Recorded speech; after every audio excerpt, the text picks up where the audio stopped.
दोस्तों नमस्कार। आज का ये वीडियो बहुत ही खास है क्योंकि आज मैं आपको ऐसे 7 अद्भुत और चमत्कारी वृक्षों के बारे में बताने वाला हूं जिनका जिक्र हमारे शास्त्रों, पुराणों और धार्मिक ग्रंथों में मिलता है। कहा जाता है कि ये पेड़ केवल पेड़ नहीं बल्कि देव वृक्ष हैं।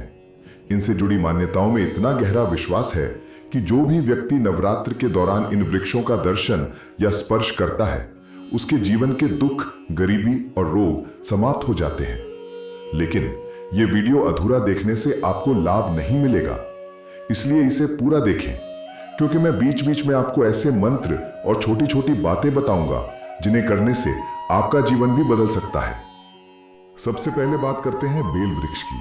हम सब जानते हैं कि बेल के पत्ते भगवान शिव को अत्यंत प्रिय हैं, लेकिन क्या आप जानते हैं पुराणों में लिखा है कि बेल वृक्ष माता पार्वती के पसीने से उत्पन्न हुआ था, इसलिए इसे पवित्र माता का स्वरूप माना गया है। यदि नवरात्रि में बेल वृक्ष का दर्शन करें और मन ही मन माता पार्वती का नाम लें तो सौभाग्य और सुख समृद्धि प्राप्त होती है। बेल पत्तों पर हल्दी और चावल चढ़ाकर ओम पार्वत्याय नमः का जाप करें। महाभारत काल में पांडवों ने अपना दिव्य धनुष शमी वृक्ष में ही छिपाया था, तभी से इसे शक्ति और विजय का प्रतीक माना जाता है। नवरात्रि में शमी वृक्ष की पूजा करने से शत्रु पर विजय और धन लाभ होता है। शमी पत्तियों पर सिंदूर लगाकर माता दुर्गा को अर्पित करें, कहते हैं इससे कार्य सिद्धि होती है।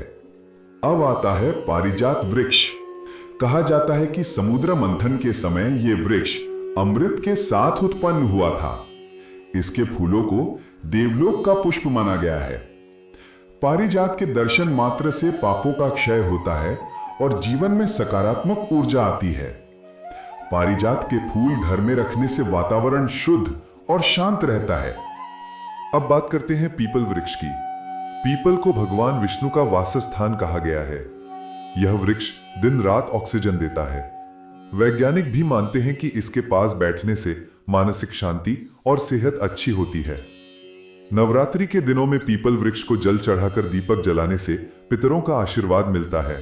साथ ही घर में सुख समृद्धि बनी रहती है। शनिवार या मंगलवार को पीपल के नीचे सरसों के तेल का दीपक जलाएं। वट वृक्ष, जिसे बरगद भी कहते हैं, अमरत्व का प्रतीक है।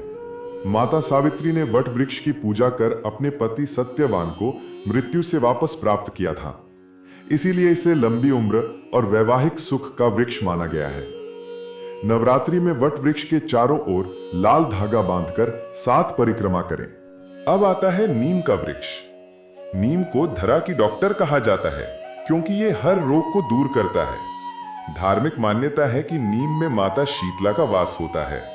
नवरात्रि में नीम वृक्ष का स्पर्श करने से रोग दोष नष्ट होते हैं और शरीर स्वस्थ रहता है। नीम की पत्तियां जल में डालकर स्नान करें, यह शारीरिक और आध्यात्मिक दोनों तरह से शुद्धिकरण करता है। आम का वृक्ष, इसे देवताओं का प्रिय फल कहा गया है। आम के पत्तों से तोरण बनाकर घर के दरवाजे पर लगाने से घर में लक्ष्मी जी का आगमन होता है। केले का वृक्ष, इसे भगवान विष्णु का स्वरूप माना गया है। नवरात्रि में केले के वृक्ष की पूजा करने से परिवार में सुख और संतान सुख मिलता है। नवरात्रि में केले के पेड़ के पास दीपक जलाएं और ओम नमो भगवते वासुदेवाय मंत्र का जाप करें।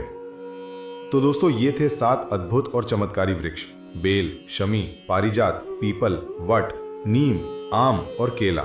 इन वृक्षों को नवरात्रि में केवल देखना, छूना या इनके नीचे बैठना भी बहुत पुण्यकारी माना जाता है। लेकिन सबसे बड़ी बात, ये हमें जीवन का असली संदेश भी देते हैं। जैसे पेड़ हमेशा देते ही रहते हैं छाया, फल, ऑक्सीजन, वैसे ही हमें भी समाज को कुछ देना चाहिए। नमस्ते। तो दोस्तों, ये थे 7 अद्भुत और चमत्कारी वृक्ष: बेल, शमी, पारिजात, पीपल, वट, नीम, आम और केला। इन वृक्षों को नवरात्रि में केवल देखना, छूना या इनके नीचे बैठना भी बहुत पुण्यकारी माना जाता है। लेकिन सबसे बड़ी बात, ये हमें जीवन का असली संदेश भी देते हैं। जैसे पेड़ हमेशा देते ही रहते हैं छाया, फल, ऑक्सीजन, वैसे ही हमें भी समाज को कुछ देना चाहिए। अब आपसे एक छोटी सी विनती है, अगर आपको ये वीडियो अच्छा लगा तो इसे लाइक और शेयर जरूर करें। कमेंट में जय माता दी लिखें और अपनी राशि बताएं। कौन सा वृक्ष आपके घर के पास है ये भी हमें बताएं।